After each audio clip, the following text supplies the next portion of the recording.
وزیر قانون نے ایک جگہ پہ بڑی کھل کے بات کر دی. اس نے کہا جی کہ سپریم کورٹ نے پی ٹی آئی کو سب سے بڑی جماعت بنا دیا ہے. کام ہو رہا ہے, میں بتا رہا ہوں آپ کو. یہ واپس لے لیں یا ان کا کوئی دوسری تھاٹ آ جائے, سیکنڈ تھاٹ آ جائے, یہ اور بات ہے کہ یہ کوئی آرڈیننس لے کے آ رہے ہیں. وہ آرڈیننس جو ہے وہ اس فیصلے کو سٹرائک ڈاؤن کر سکتا ہے, اور اگر سٹے نہیں ملتا اور الیکشن کمیشن کو ہر صورت اس پہ عمل درآمد کرنا پڑتا ہے تو پھر اسپیکر ایک ریفرنس بھیجے گا. یہ جو پی ٹی آئی کے الیکٹ ہو کے آئے, انہوں نے سنی اتحاد جوائن کیا, اس میں حلف اٹھایا کہ ہم سنی اتحاد کونسل اپنی پارٹی کے ساتھ مخلص رہیں گے.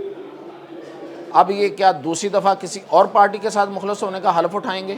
تو میں آج آپ کو بتا رہا ہوں کہ الیکشن کمیشن اور حکومت سپریم کورٹ کے فیصلے کے بعد کیا منصوبے بنا کے بیٹھی ہوئے ہیں. ایک تو بالکل پوری یہ وائبز آ رہی ہیں کہ سپریم کورٹ کا جو فیصلہ ہے پی ٹی آئی کو مخصوص نشستیں دینے والا, اس پر حکومت عمل درآمد کرنے پر راضی نہیں ہے. اس کا دل نہیں کر رہا کہ یہ نشستیں اس کے پاس جائیں. اب وہ اس کو روکیں گے کیسے, اس کو کاؤنٹر کیسے کر رہے ہیں اس فیصلے کو, کیا منصوبہ سازی ہوئی ہے اب تک, اور آج کیا ہوا ہے, تو اس پر میں بات کروں گا. پہلی بات تو یہ ہے کہ آج وزیر قانون نے ایک جگہ پہ بڑی کھل کے بات کر دی. اس نے کہا جی کہ سپریم کورٹ نے پی ٹی آئی کو سب سے بڑی جماعت بنا دیا ہے, یعنی کہ وہ یہ نہیں مانتے کہ وہ سب سے بڑی جماعت ہے. تو یہ سب سے بڑا دکھ ہے, سب سے بڑا مسئلہ یہ ہے اس وقت حکومت کے لیے. 109 سیٹیں ہو جائیں گی پی ٹی آئی کی ایوان میں, اور جبکہ جو اس وقت حکمران جماعت ہے مینلی وہ تو نون لیگ ہے, تو اس کی 108. تو یہ سب سے بڑا ایشو ہے. اب اس پہ کرنا گیا ہے انہوں نے. ایک تو آج میٹنگ ہوئی ہے الیکشن کمیشن کی, ظاہر ہے چھٹیاں تھیں, تو اس کے بعد آج میٹنگ ہوئی ہے اس فیصلے کے حوالے سے. لیکن وہ کوئی میٹنگ نہیں تھی. وہ اس لیے میٹنگ نہیں تھی کہ جو راجہ سکندر ہیں چیف الیکشن کمشنر, وہ اسلام آباد میں موجود ہی نہیں تھے, وہ تو لاہور میں تھے. اب وہ لاہور میں کیوں تھے, اس میں بھی بہت سی چہمگوئیاں ہیں. کن سے ملے, کس نے کیا مشورہ دیا ان کو, کیونکہ دیکھیں نون لیگ کی جو اصل سٹرینتھ ہے وہ تو لاہور ہے. نون لیگ کا کیپٹل تو لاہور ہے, تو ان کے جو برین ہیں وہ بھی لاہور میں بیٹھے ہوئے ہیں. تو ملاقاتیں ہوئی ہوں گی, اس میں کوئی نہ کوئی حل نکالا گیا ہوگا. لیکن خیر, میں آپ کو بتاؤں گا کہ کیا سوچا جا رہا ہے. اب یہاں پہ کیا کسی نے مشورہ دیا ہے وہ پھر کبھی, لیکن اب ان کے پاس آپشن کیا ہیں اور کن آپشن پہ جا رہے ہیں, وہ یہ ہے کہ الیکشن کمیشن کل اجلاس اب ہوگا, راجہ صاحب وہاں چلے جائیں گے اسلام آباد, اور کل جو اجلاس ہوگا اس میں دو آپشن ہیں. ایک یہ کہ عمل درآمد کر دیا جائے, دوسرا کہ یہ کہ چیلنج کر دیا جائے. اب عمل درآمد تو میرا نہیں خیال کہ وہ بڑی آسانی سے کریں گے, الیکشن کمیشن کرے گا کہ ٹھیک ہے جی جو آ رہا ہے اس کو ہم کر دیتے ہیں as per order of the supreme court. No, تو اس کو تو شاید ڈیلے کریں گے یا پروسیس ڈال دیں گے, ٹھیک ہے, تاکہ سپریم کورٹ کو بھی فوری طور پہ یہ میسج نہ جائے کہ ہمارے فیصلے پہ عمل درآمد نہیں ہو رہا. اور دوسرا آپشن یہ ہے کہ اپیل یا نظر ثانی. اب اس میں فرق کیا ہے, نظر ثانی جو ہوتی ہے ریویو پٹیشن, وہ سیم بینچ کے سامنے لگتی ہے جس نے فیصلہ کیا ہوتا ہے. تو اگر اسی بینچ کے سامنے جانا ہے تو کیا فائدہ ہوگا, کیا ججز کا مائنڈ چینج ہو چکا ہے؟ تو میرا نہیں خیال کہ ججز کا مائنڈ چینج ہوتا ہے اس طرح سے, اور اگر ہوتا ہے تو پھر یہ بہت بڑا معجزہ ہوگا کہ وہ اپنا مائنڈ ہی چینج کر لیں. اور دوسرا آپشن ان کے پاس ہے اپیل کا. اپیل میں جو بینچ ہوتا ہے وہ ڈیفرنٹ بن جاتا ہے, وہ والا بینچ نہیں رہتا, تو اس میں ججز اور ہوتے ہیں, وہ بھی ہوں گے, مزید ججز بھی ہوں گے. تو وہ مزید ججز کہاں سے آئیں گے, وہ ہیں جو ایڈ ہاک ججز لیے جا رہے ہیں. تو دو آگے سمجھیں, دو نے ہاں کر دی, دو نے انکار کر دیا. وہ اور آپشن بھی ہوں گے, وہ بھی آج یا کل میں سامنے آ جائیں گے.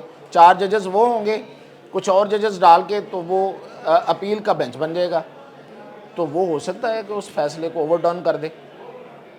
تو یہ ہے الیکشن کمیشن کے پاس آپشن۔ اب آتے ہیں حکومت کیا سوچ رہی ہے، اس نے کیا منصوبہ بنا رکھا ہے۔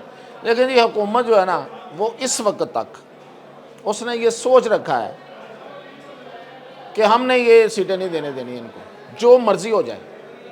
اور 22 جولائی کو اجلاس بلا لیا ہے قومی اسمبلی کا، اور اس میں ایک پورا پلان ہے کہ 22 جولائی کو جب اجلاس ہوگا تو اس میں تقریریں کی جائیں گی، اور وہ بڑی فائری سپیچز ہوں گی، اور اس میں ججز کو، عدالتوں کو سنائی جائیں گی خوب ان کی ہسٹری، ان کا جو ماضی میں جو انہوں نے کیا، اور جو وہ ان کے اقدامات سے وہ بتائیں گے کہ کس طرح سے حکومتوں کو نقصان پہنچا ان کے خیال میں۔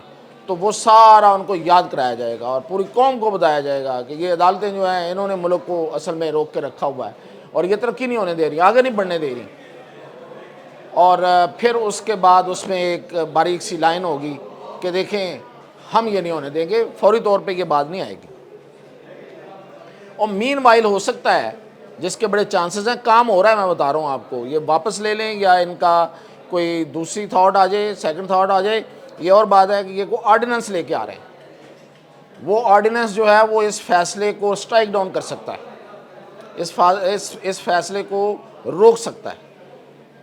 ایسی قانون سازی ہوگی، پہلے لے کے آئیں گے آرڈیننس، اس کے بعد پھر اس کا دیکھ کے، اس کی ہیٹ دیکھ کے تو اس پہ پھر قانون سازی بھی ہو سکتی ہے۔ تو بننا تو قانون ہی ہے، آئین میں ترمیم تو ہو نہیں سکتی کیونکہ ان کے پاس 2/3 ہے نہیں، تو قانون یہ بنا سکتے ہیں کوئی بھی۔ اور جو تیسری سٹیج ہے جو سب سے اہم ہے، اس میں وہ یہ ہے کہ اگر یہ سب کچھ کے باوجود الیکشن کمیشن مجبور ہو جاتا ہے، کیونکہ ان کے ساتھ ہے، مجبور اس لیے کہہ رہا ہوں کہ وہ مجبور ہو جاتا ہے کہ وہ سپریم کورٹ کے فیصلے پہ عمل کرے، اور کوئی آپشن باقی نہیں بچتا، اور یہ اپیل میں جاتے ہیں تو اس پہ سٹے بھی نہیں دیتا، فرض کرے سپریم کورٹ سٹے نہیں دیتی، کیونکہ یہ پہلا اپیل میں جانے کا ایک فائدہ یہ ہوتا ہے کہ آپ کو سٹے گرانٹ ہو جاتا ہے کہ ٹھیک ہے اس پہ عمل درآمد روک دیں، ہم اس کیس کو سن کے اس پہ فیصلہ کریں گے، جس طرح سے جسٹس منصور علی شاہ نے کیا تھا کہ یہ بیسیکلی تو یہ فیصلہ پشاور ہائی کورٹ کا تھا مخصوص نشستوں کے خلاف، تو اس کو سنتے ہی انہوں نے اس پہ سٹے گرانٹ کر دیا اور ساتھ ہی کیس لگا دیا، اس کو بھیج دیا فل کورٹ کے لیے، اور فل کورٹ نے اس کو سننا شروع کر دیا۔ تو وہ 5 رکنی بینچ نے فوری طور پہ سٹے دے دیا تھا۔ اب ہو سکتا ہے اپیل میں 5 رکنی بینچ جو بنے وہ فوری سٹے دے دیں، اور اگر سٹے نہیں ملتا اور الیکشن کمیشن کو ہر صورت اس پہ عمل درآمد کرنا پڑتا ہے، تو پھر سپیکر ایک ریفرنس بھیجے گا، اور وہ ریفرنس بھیجے گا الیکشن کمیشن کو کہ یہ جو بھی کام ہوا ہے، پہلی بات 2 دفعہ کسی رکن اسمبلی کا حلف نہیں ہو سکتا۔ یہ جو مخصوص نشستوں والے ہیں یا یہ جو پی ٹی آئی والے ہیں، انہوں نے سنی اتحاد میں پہلے شمولیت اختیار کی، اور وہاں پہ مخصوص والے نہیں، جو پی ٹی آئی کے الیکٹ ہو کے آئے، انہوں نے سنی اتحاد جوائن کیا، اس میں حلف اٹھایا کہ ہم سنی اتحاد کونسل اپنی پارٹی کے ساتھ مخلص رہیں گے۔ اب یہ کیا دوسری دفعہ کسی اور پارٹی کے ساتھ مخلص ہونے کا حلف اٹھائیں گے؟ تو آئین میں اس کی اجازت نہیں ہے، تو اس لیے یہ پوائنٹ اٹھایا جائے گا کہ دوسرا حلف نہیں ہو سکتا۔ اور اس کے علاوہ یہ پوائنٹ اٹھایا جائے گا کہ یہ 15 دن کا ٹائم آپ نے کیسے دے دیا، یہ تو 3 دن کا ٹائم لکھا ہوا ہے آئین میں اور قانون میں۔ تو یہ چوتھا جو پوائنٹ ہوگا جو سب سے اسٹرانگ ہوگا وہ یہ کہ 18ویں ترمیم کے تحت کوئی رکن اسمبلی، وہ صوبائی اسمبلی کا رکن ہو یا نیشنل کا ہو یا وہ سینٹ کا ہو، وہ اپنی پارٹی تبدیل نہیں کر سکتا، اور اگر وہ پارٹی تبدیل کرتا ہے، ایک پارٹی چھوڑ کے دوسری پارٹی میں جاتا ہے، تو اس پہ فلور کراسنگ لگتی ہے، اور فلور کراسنگ کا مطلب یہ ہوتا ہے کہ اس کی رکنیت ختم۔ تو سپیکر یہ کہے گا کہ میرے سامنے، اب طریقہ کار تو یہ ہے کہ جس پارٹی کو چھوڑ کے جاتے ہیں اس پارٹی کا سربراہ جو ہے وہ لکھتا ہے سپیکر کو، سپیکر آگے ریفرنس بھیجتا ہے۔ نیشنل اسمبلی کو ماضی میں ہوا یہ، لیکن ماضی میں کیا ہوا کہ اگر سربراہ نے بھیج دیا، سپیکر نے اس کو روک لیا اور بھیجا ہی نہیں، اور اس سے یہ ہوا کہ فارورڈ بلاک بن گیا۔ اب یہ ہوگا کہ اب وہ ظاہر ہے کہ سنی اتحاد والے تو نہیں لکھ کے دیں گے، حامد رضا کیوں لکھ کے ایک درخواست دے گا کہ میری پارٹی چھوڑ کے جا رہے ہیں؟ وہ تو پہلے پی ٹی آئی کا بندہ ہے۔ تو اب یہ ہوگا کہ اب اسپیکر ریفرنس بھیجے گا اور اسپیکر کہے گا کہ میرے سامنے میں اس ہاؤس کا کسٹوڈین ہوں، میں اسپیکر ہوں، اور میں اس ہاؤس کے اور جو آئین ہے اس کا محافظ بھی ہوں، لہٰذا آئین کی خلاف ورزی ہو رہی ہے اور یہ 18ویں ترمیم کے تحت یہ ایک پارٹی چھوڑ کے دوسری پارٹی میں نہیں جا سکتے، لہٰذا میں یہ ریفرنس الیکشن کمیشن کو بھیجتا ہوں اور الیکشن کمیشن جو ہے وہ اس عمل کو روکے۔ تو کیا الیکشن کمیشن نہیں روکے گا؟ ضرور روکے گا۔ پھر سپریم کورٹ کیا کرے گی؟ پھر اس وقت دیکھیں گے اور اس وقت آپ کو بتائیں گے۔ تو اس وقت تک کی جو پکچر ہے، جو ہونے والا ہے، جو آنے والا ہے، وہ میں نے آپ کو بتا دیا ہے، اور کل کیا ہوتا ہے وہ کل بتائیں۔